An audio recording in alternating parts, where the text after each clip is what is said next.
Yeah, boy. So we got our shit. We're ready to leave now for Tokyo. The apartment was shitty, so I don't really want to film there. The apartment is so bad. I wouldn't say like, it's the worst, but it's one of the out of the four, it might be the worst one I live in.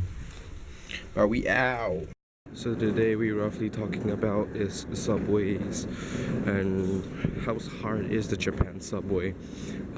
Kyoto, the state subway is by far the hardest subway by far because JR isn't uh, much used here. You know, my JR pass is not used much, so Kyoto would definitely be the most useless place JR could have used. One of the hardest things to do is navigate from platform, which is stairs, and using escalators. Some places are easy to find, some places which are not so easy to find. Kyoto is one of those lesser easy places to find escalators. So to get your Shinkansen tickets, right, you have to come here. And some places is you have to go here, right? Some places is today they have today tickets and they have reservation tickets. Getting this ticket sometimes is a burden, sometimes it's not, depending who's behind those counters.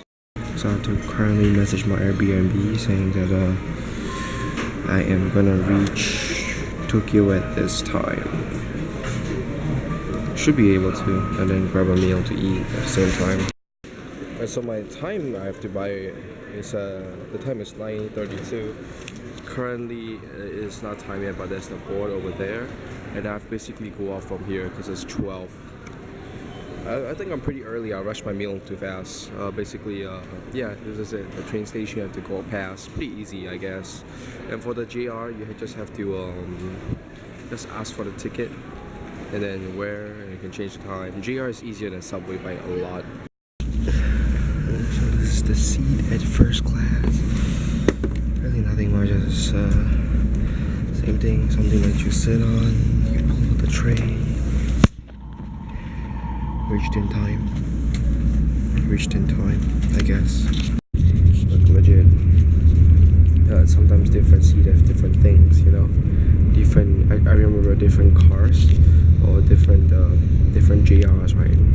The first class seat has different abilities. Like this one has an extra stool for you to like step your shit. Like the Sakura Express has a little thing where it pops up. So different train has different features. So I guess that's pretty cool. So this is Mount Fuji. If you go to Tokyo from Kyoto to Osaka, from Kyoto to Tokyo, you would want to sit at the left side. If you are from going Tokyo to somewhere else, to Kyoto or Osaka, you want to sit at the right side. There's a map.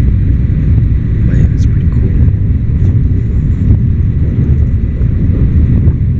I saw people actually climb this. Technically speaking, climb, you know, if both words climb.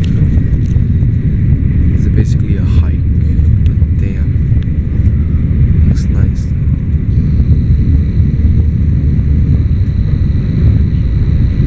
But it looks so fake. Oh my.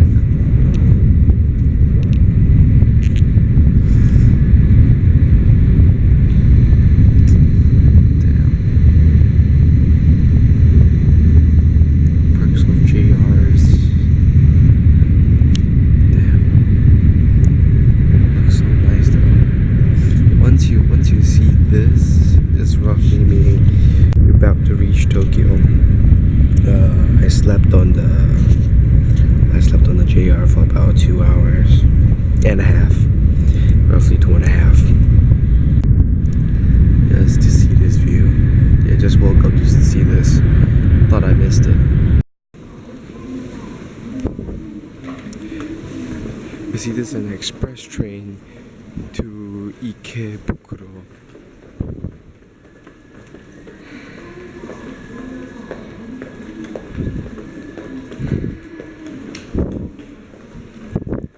she said, I asked the person, she said this wasn't the train. This wasn't the train to go to Fujimidai. This was another train. This is one of those express trains. There are lots of several different express trains in Tokyo. And I'm kind of confused. Actually, I'm very confused. Talking about the subject of trains, right? I never actually knew that trains would cost so much, right? Because you would think JR would cover a lot. JR did, but in Kyoto he didn't cover a lot. JR only covers mainly in Tokyo, Osaka, that's JR. Any other places you go, it's kind of a 50-50 gamble whether, you know, there's a JR or there's no JR, you know? Other thing is, if you live in a place quite isolated like Fujimeda,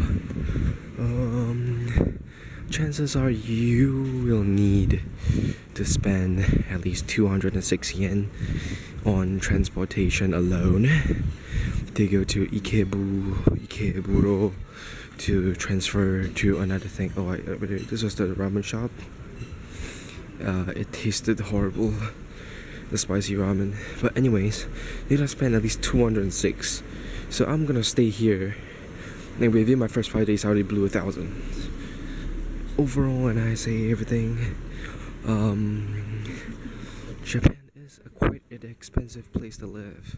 If you count in transportation fees, you're gonna be spending at least 1,000 in your first day at least. So do keep in mind JR doesn't cover everything. It does cover quite a lot, but 200 yen per day, right? 200 yen per day just on transportation is quite cheap, but it's expected. Just saying. Let me clarify something that I didn't really clarify. Kyoto subway is expensive. It's not hard. Tokyo is hard. There's a lot of lines in Tokyo, and then there's express trains, you know. In all of the places I went to, I have never had so many lines. There's a Yamanote line, there's this line, there's that line. There's just too many lines in general. It's there's lines and shit. Other than the lines I have to deal with, right, I still have to deal with the express train, which is like even tougher. Like, I swear this building looks like HDB, man.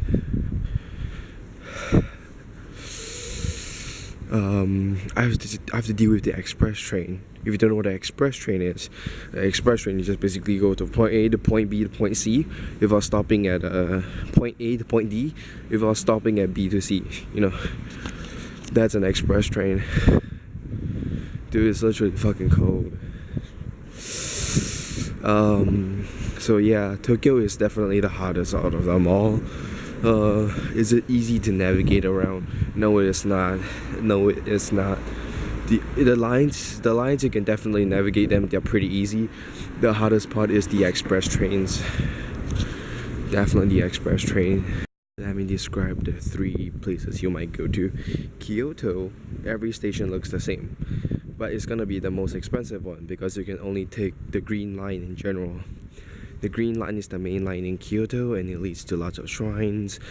Most of the attractions are at the green line, and you have to spend thousands, like at least 1,000 or at least 500 per trip.